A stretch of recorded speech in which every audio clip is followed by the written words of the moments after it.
नित्यानंद गंड साधारण लोकों भली टिफिन मागिले दोसा बरा खाइले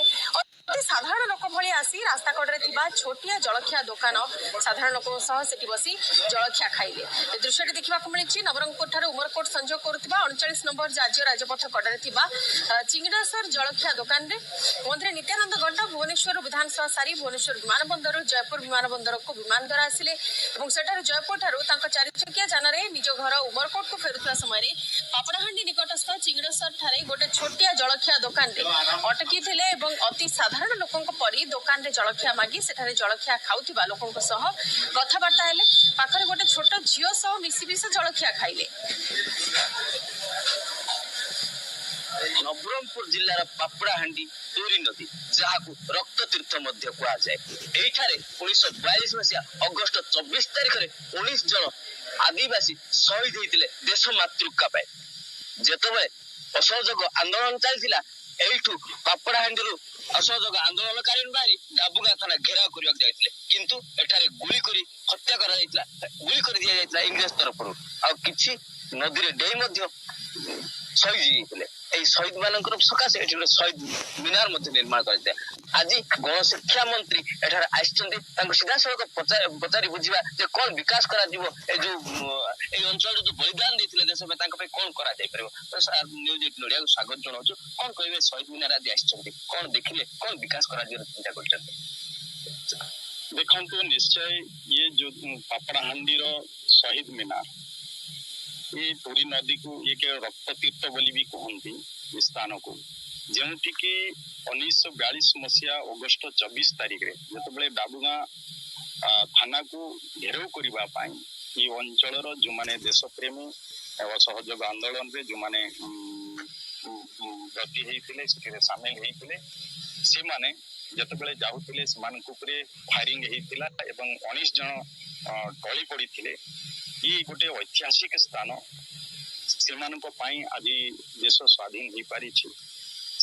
देश मातृत्व जो अवदान रही आम निश्चय मन पकड़ा आवश्यकता अच्छे से श्रद्धांजलि देवार आवश्यकता रही तो से आम अनुभव कलु कि ये जो पापड़ाहांडी जो स्थान रही शहीद मानकर शहीद मिनार रही आर विकास होगा आवश्यकता रही भव्य करने आवश्यकता रही जहाँकि आम समस्त गोटे जमीक आम ठीक श्रद्धांजलि दे पारिबा सी उद्देश्य नवरंगपुर प्रथम करी जदि विकास करने कथा तो शहीद स्तंभ ये जगह को रक्त तीर्थ स्थान को ऐतिहासिक जगह को आम समस्त मन पकड़ा कथा थिला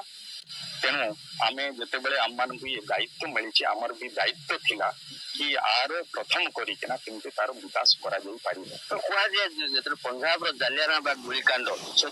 पापड़ाहांडी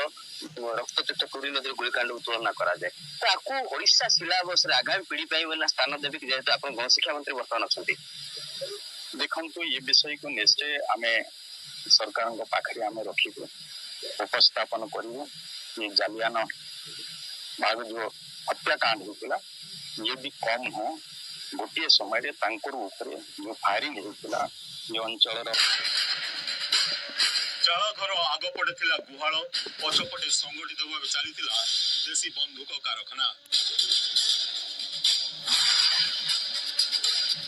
कटक 42 मौजारे ठाब होता बंदूक कारखानार गुमर पदा को आसी गिरफ 4 जन जाक राज्य बाहर मुख्य अभियुक्त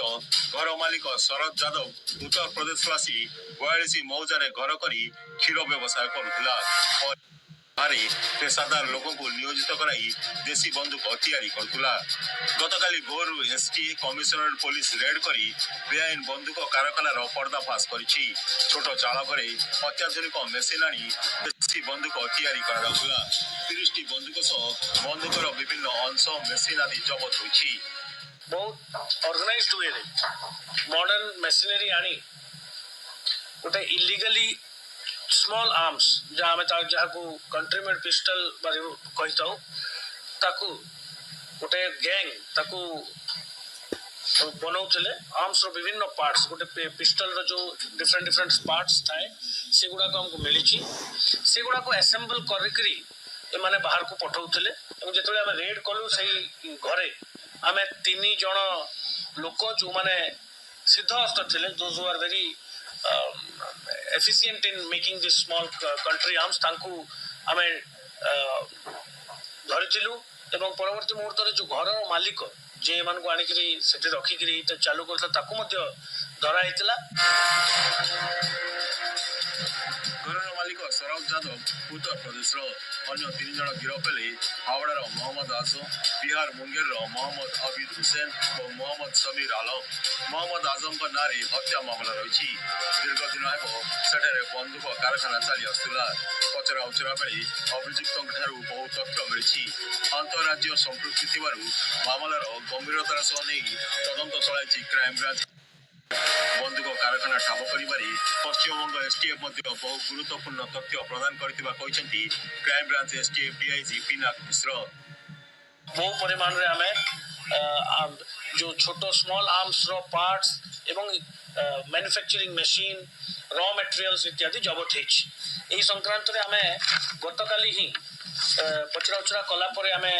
अरेस्ट करथिलु 4 जण को। बाकी काहाकू इलीगल आर्म्स बिक्री करा जायछि बा ए यूनिट तरफ रु ताको मध्ये ठाव करिया पई एसटीएफ तार प्रयास चालू रखियो।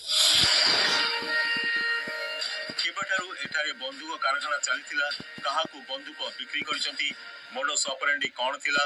ଏଥିରେ ଆଉ କାହାର ସମ୍ପୃକ୍ତି ରହିଛି, ଏହାର ଖୋଳତାଡ଼ ଚଳାଇଛି ଏସ୍ଟିଏଫ୍। ବିହାର ମୁଙ୍ଗେର ବ୍ୟକ୍ତିଙ୍କ ସମ୍ପୃକ୍ତି ଥିବାରୁ ରାଜ୍ୟ ବାହାରକୁ ବନ୍ଧୁକ କାରବାରର ଚେର ଲମ୍ବିଥିବା ସନ୍ଦେହ କରାଯାଉଛି। ଭୁବନେଶ୍ୱରରୁ